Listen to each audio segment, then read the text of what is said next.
Ya, semoga Allah memberikan hidayah dan rahmat kepada kita insyaallah. Malam ini kita tanya jawab. Karena sudah lama kita berkajian tidak bertanya jawab. Kalau ada yang mau bertanya, silahkan dituliskan nanti. Ini dari pagi saya kajian dengan para ibu. Pertanyaan juga dititipkan untuk dibaca dan dijawab malam hari ini. Kalau ada yang ingin dikonsultasikan, boleh dituliskan, nanti dikumpulkan di panitia. Kita diskusikan malam hari ini insyaallah. Siap ya? Formatnya ada dua. Anda bertanya, saya menjawab. Atau saya bertanya, Anda menjawab. Satu atau dua? Satu. Oke. Atau kita robah formatnya. Saya bertanya, Anda menjawab. Atau Anda menjawab, saya bertanya. Baik, bismillah. Kita bacakan dulu ya.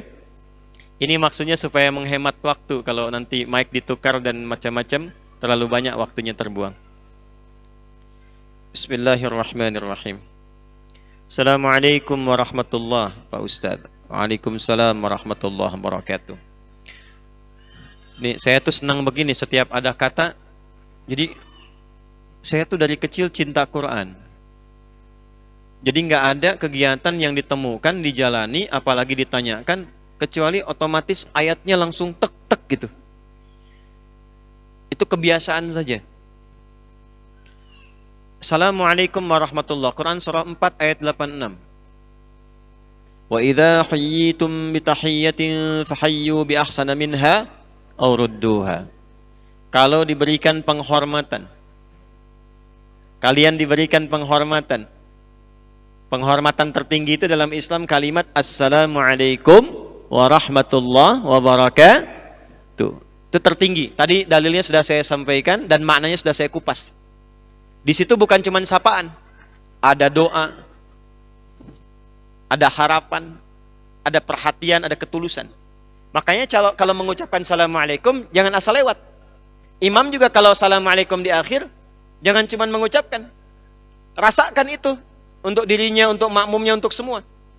Ya Allah, berikan salam untuk semua jamaah, semua orang-orang beriman, rahmatmu, keberkahan darimu. Karena itu adabnya kalau diberikan perhatian, balas dengan yang lebih baik. Itu dalam Islam. Diberi makanan, balas dengan makanan yang lebih baik lagi. Pernah diberikan hadiah, kalau mampu balas dengan yang lebih baik. Setidaknya kalaupun diberikan salam, jawab dengan yang lebih lengkap. Assalamualaikum warahmatullahi wabarakatuh. Jawab waalaikumsalam warahmatullahi wabarakatuh. Fahayyu bi ahsana minha aw rudduha. Pak Ustadz, semoga Allah merahmati dan meridai. Semoga Allah berikan lebih baik kepada Anda atas apa yang Anda doakan kepada kami setiap harinya. Pak Ustadz, doakan saya agar bisa terbebas dari hutang riba.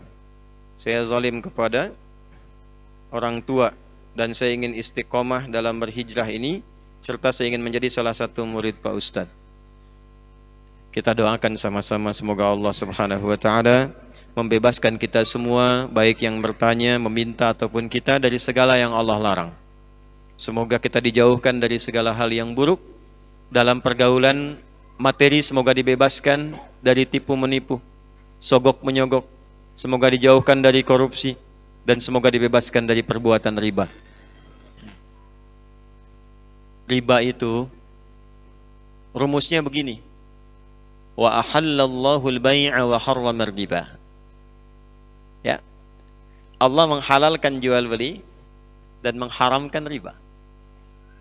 Dan janji Allah, kalau riba ditinggalkan, itu aktivitas niaganya oleh Allah akan diganti dengan yang lebih berkah dan sifatnya lebih menguntungkan dunia akhirat. Jadi meninggalkan riba itu bukan rugi, tapi untung. Itu dulu yang dipahamkan dalam benak kita. Meninggalkan riba itu bukan rugi tapi untung. Ya. Yamhaqullahu riba wa yurbis shadaqat. Sebaliknya orang yang terjebak dalam riba seakan-akan mendapatkan yang banyak. Padahal nanti kata Allah akan tersiksa dengan ribanya. Bukan cuma di cicilannya, pikirannya, dan yang terkumpul yang terasa banyak itu nggak ada keberkahannya. Gini. Kalau harta kurang berkah atau tidak berkah, kalau masuk ke perut jadi makanan, nanti itu akan menghambat pusat-pusat kebaikan. Misal, azan terdengar di telinga kan? Allahu Akbar, terdengar tuh. Tapi kalau ada hal yang haram masuk, entah itu dari pencurian, korupsi, sogok menyogok atau riba, masuk ke dalam mulut diolah, nanti akan menutup bagian fungsi pendengaran kebaikannya. Dia dengar, tapi nggak bisa merespon. Itu yang dimaksud di Quran surah 6 ayat 25, wa fi adhanihim waqra, di telinganya ada sumbatan. Jadi kalau Anda mendengar adzan tapi tidak peduli, padahal Anda mengatakan beriman, coba dicek, baru berbuat maksiat apa sampai telinganya tertutup mendengar kebaikan. Anda pulang dari kantor lewat pusdai, yang ke masjid banyak, waktu sholat sudah tiba, Anda yang lewat situ tapi kok bisa nggak tertarik untuk sholat? Tanyakan, baru berbuat maksiat apa sampai matanya nggak peka pada kebaikan. Mushaf di rumah banyak, dari yang kecil yang masuk saku sampai yang paling besar yang nggak bisa disakuin. Tapi cuma jadi pajangan, nggak bisa baca, padahal tiap hari lihat. Tanyakan pada diri kita, pada diri masing-masing. Dosa apa sampai nggak bisa baca mushaf itu? Makanya ada ulama mengatakan begini, kalau sehari nggak bisa baca Quran sedangkan di rumah mushafnya banyak, tengah malam bangun, masuk ke ruang tengah, ambil mushaf yang paling besar, jangan dulu dibaca, bentangkan dulu, lalu tanyakan pada diri sendiri, ya Allah, dosa apa saya sampai nggak bisa baca Quran ini? Satu. Jadi kalau ada orang yang sudah diarahkan pada kebaikan belum tergerak, itu cuma dua penyebabnya. Satu maksiat, kedua dunia yang berlebihan. Hubbud dunia, dunia yang berlebihan. Yang kedua, kalau sudah masuk ke perut harta yang tidak halal itu, maka nanti akan menghijab kolbu, sehingga apa yang dimohonkan kepada Allah berupa kebaikan, terkadang tidak langsung sampai ke dalam kolbunya. Contoh begini. Ini gambarkan aja ya. Biasanya saya kalau ada taklim tuh suka disimpan gelas isinya air di depan tuh. Ini contoh ya.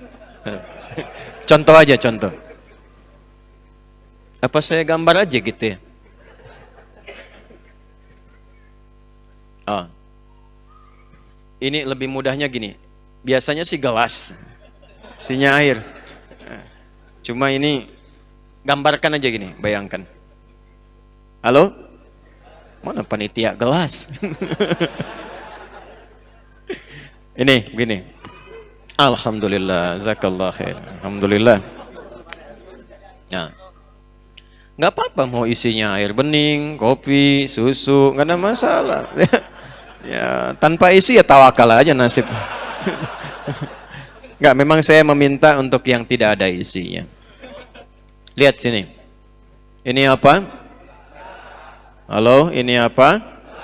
Baik, ada isinya. Tuh, tidak ada isinya ya. Diam, iya, diam. Lihat dulu. Kalau tidak ada isi, artinya mudah untuk diisi.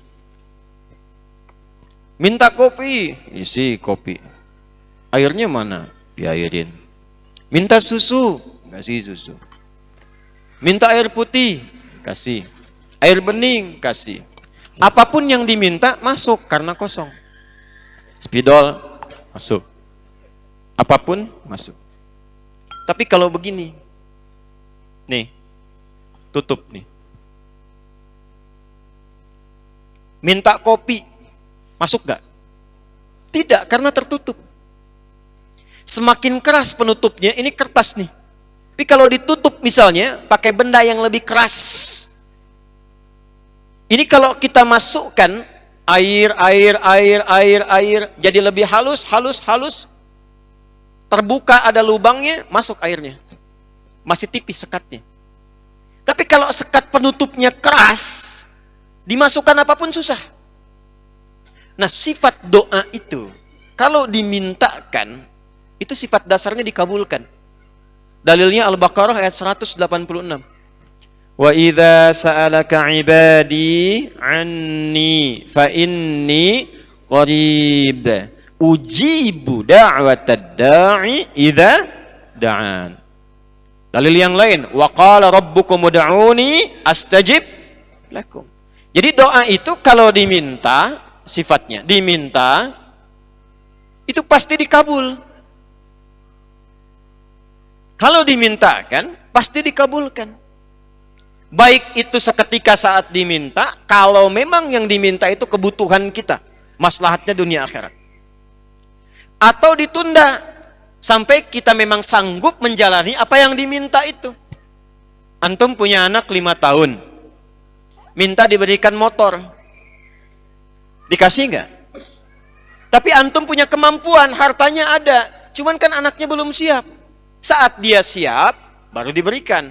Maka Anda katakan, nanti nak ya, nih uangnya sudah ada, simpan dulu, begitu kamu sanggup, bisa, baru papa belikan. Sekarang motor-motoran aja dulu. Kadang kan ngambek dulu kan, nggak mau papa, nggak mau, pengen motor beneran gitu kan. Pengen yang kayak si fulan, saya nggak sebut nama supaya tidak endorse. Ya? Maka diberikanlah motor-motoran mereknya si fulan. Awalnya nggak nyaman, tapi menikmati. Tapi terkadang nggak sadar setelah 17 tahun, bapaknya berikan motor, ternyata itu permintaan dia waktu 5 tahun lalu. Saat usianya 5 tahun. Tapi dia nggak sadar bahwa itu permintaan dia yang dulu. Kadang-kadang doa itu begitu. Anda minta sekarang, tapi Allah lihat Anda belum siap. Ya Allah, anugerahkan aku motor, ya Allah, aku sudah berusaha. Sepeda dulu aja. Kalau nanti kamu dikasih motor, kamu riya. Muncul sifat riya yang belum dilatih itu. Keliling-keliling komplek, akhi ayo ke masjid. Padahal cuma mau tunjukkan saya punya motor baru. Nggak kerasa. Ketika sudah siap, baru diberikan. Ada yang ketiga, Allah mengganti apa yang diinginkan dengan memberi apa yang dibutuhkan. Anda punya anak sakit, bawa ke dokter. Kata dokter, ini kalau makan buah nggak boleh makan apel. Yang bagus jeruk. Pulang dari rumah sakit, anak Anda minta, lihat tukang buah, mama mau apel. Ini aja nak, jeruk. Nggak mau apel. Ini aja deh, jeruk rasa apel.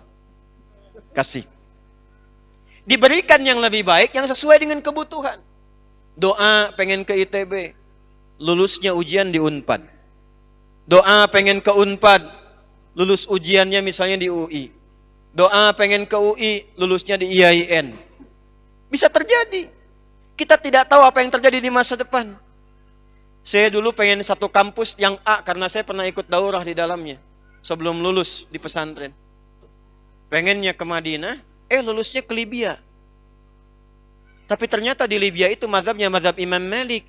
Imam pertama, Imam Darul Hijrah, yang memang berlaku di Madinah. Setelah itu jalan ke Mesir, mazhabnya Syafi'i. Belajar tafsir dari Syekh Muhammad Sayyid Tantawi. Dari situ berangkat kemudian ke Mekah. Tugas haji, tenaga musiman. Mampir ke Ummul Qura, belajar. Mampir ke Madinah, dapat Hambali. Pulang lagi ketemu yang Asia Selatan. Pakistan, India, Bangladesh, IPB. India, Pakistan, Bangladesh. Cina, mazhabnya Hanafi. Jadi kita harap-harap ke satu tempat, kata Allah jangan dulu ke sini, lewat sini dulu. Karena engkau pulang akan menghadapi masyarakat yang bukan bermazhab 1-2. Mungkin di tempat A mazhabnya Hambali. Kunutnya tidak pakai kecuali nazilah. Tempat B Syafi'i, kunutnya keras, jahar. Tempat C Hanafi nggak pakai kunut. Kamu akan pulang yang semuanya ada. Yang kunut ada. Yang tidak kunut ada. Yang nggak subuhan pun ada. Harus lengkap. Kadang-kadang pengennya A, Allah berikan B. Mengganti apa yang diinginkan dengan apa yang kita butuhkan. Tapi ada orang yang dikasih nggak masuk, bukan nggak dikabulkan. Jadi Allah sudah kabulkan kasih, tapi mental. Kenapa? Karena cawan hatinya tertutup begini. Ini yang dimaksud hadis Nabi. Thumma dzakara ar-rajula yutilu as-safara ash'atha aghbara yamuddu yadayhi ila as-sama' fayaqulu ya Rabb. Faqala Rasulullah sallallahu alaihi wasallam anna yustajabu lidzalika mat'amu haram, mashrabu haram, malbasu haram, wa ghudhiya biharam. Ada seorang menempuh perjalanan panjang, safar. Orang yang safar doanya mustajab. Orang yang safar doanya apa? Tapi syaratnya safar untuk kebaikan. Lebih bagus lagi untuk ibadah. Umrah. Bu. Ya. Saya di Sumatera, Bu, yo. Ini ya. Ibu kalau mau umrah, jangan banyak bikin status, banyak berdoa. Antum yang ikhwan juga sama. Sedang menunggu keberangkatan. Mohon doa dari semua ya. Aminkan.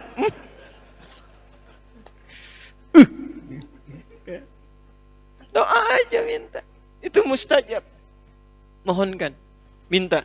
Apalagi sudah sampai di tempatnya. Saya kadang-kadang kesel gitu. Kesel kok kadang-kadang gitu ya. Sekarang tawaf itu bisa live. Subhanallah. Alhamdulillah. Alah. Aduh ya Allah. Sa'i juga begitu. Rabbighfir warham wa'fu wa takarram. Kelihatan enggak? Udah nyampe sana itu enggak mudah. Orang nabung-nabung jual ini itu, pengen berangkat haji, ya Allah, nyampainya haji Singapura, sampai ke Singapura balik lagi. Ada yang sudah sampai Jeddah, ternyata visanya nggak bisa digunakan, balik lagi. Anda udah nyampe ke sana, mustajab. Kedua, ini adabnya angkat tangan. Angkat tangan tuh macam-macam. Yang standar tuh begini, standar. Pak, sebentar Pak, sini Pak. Ya, bukan Bapak. Nih Pak, bismillah. Izin Pak, ini mic-nya, tolong dipegangin. Nah, Pak ya. Baik.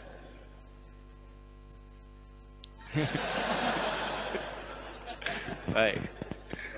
Baik ya, lihat sini. Pertama, ini tangan telapak 2. Simpan yang standar. Nah. Depan dada begini. Ini ya. Ini yang pertama, ini standar. Kalau saya biasanya begini. Ini tidak harus. Tapi untuk memudahkan semua nyaman, ini kanan kiri kan ada garis tuh. Ya. Ini nggak ada kaitan dengan garis nasib, garis masa depan, nggak ada. Garis DNA-nya ada di sini. Ya. Satukan nih. Satukan. Kalau udah nyambung gini pasti kanan kiri sama semua. Tuh. Sama semua, nggak akan ada yang beda. Tekan di sini. Ini satu. Nanti semakin tinggi persoalan semakin mengangkat. Makanya istisqa itu begini ke atas. Makin ngangkat. Orang yang mengangkat tangan begini dalam berdoa, itu hadisnya innallaha hayyun karimun.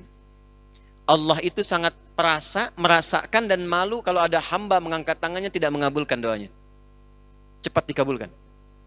Kasih Pak. Right. Ini. Yang ketiga dia mengatakan ya Rabb, ya Rabb. Sudah masuk Isya? 1 menit lagi. Ya Rabb, ya Rabb. Rumus ketiga, awali dengan al-asmaul husna. Apa? Al-asmaul husna. 1, safar, kalau sedang safar.